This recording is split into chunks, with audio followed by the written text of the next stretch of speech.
Hey guys, welcome back to my channel here. This is Thinking Tech. Today I'm going to unbox an ITX motherboard B450i plus ARGB by Jginyue.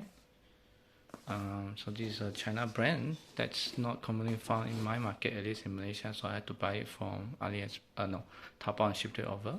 Because B450i motherboards are really hard to find nowadays. Simply because it supports AM4. By AMD ryzen CPU, so only 2000 to 5000 series. It supports M.2 NVMe 3.0. It has two of them, DDR4, HDMI output.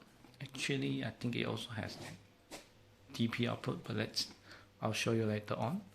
And look at this, B450i Plus ARGB V2.0.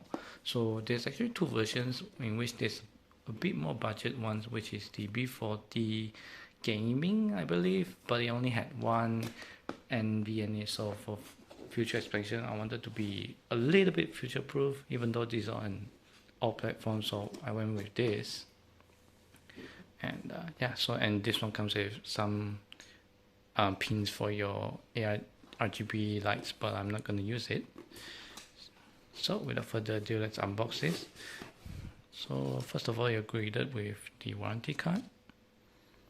It says 3 years of warranty. Your I/O shield,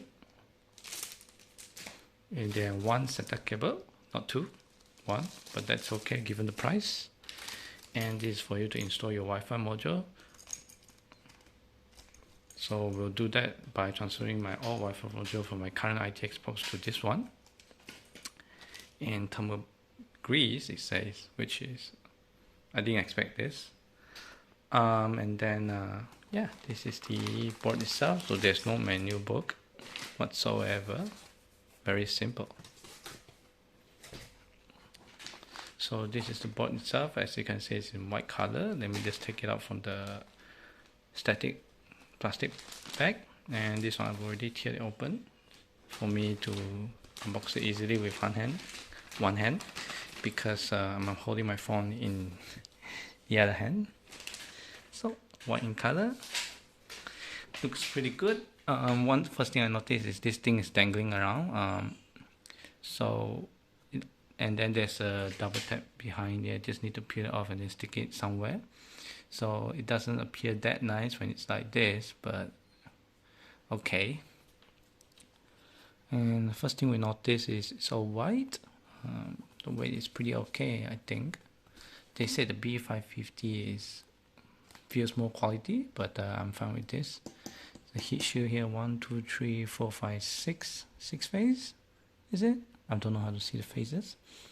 And then this is the heat shield for the chipset, and then here you have the one M.2. Here's the PCIe slot, 2 DDR4 LANs, and as you can see, this is another PCIe for your Wi-Fi module. It's tapped off for protection actually. Interesting. So you have to put your Wi-Fi module in here, then tap inside. Actually, I think it's go down here, connect to the wires inside, then cover it up. That's all. And yeah, 4 SATA and 1 USB 3.0, I think. Yeah, and then this cover was dangling off, so yeah, not such a good experience so far, but given the price, I'm okay. The AM4 motherboard here, one CPU pin, the power, the front IOS things, and these colored ones are, this is the one you connect to your case. And where is the CPU fan? It doesn't label it actually. I might have to refer to the online. Yeah, it doesn't refer it. On the board itself, I might have to refer to the internet online. So yeah, I'm not quite sure of this either. Okay.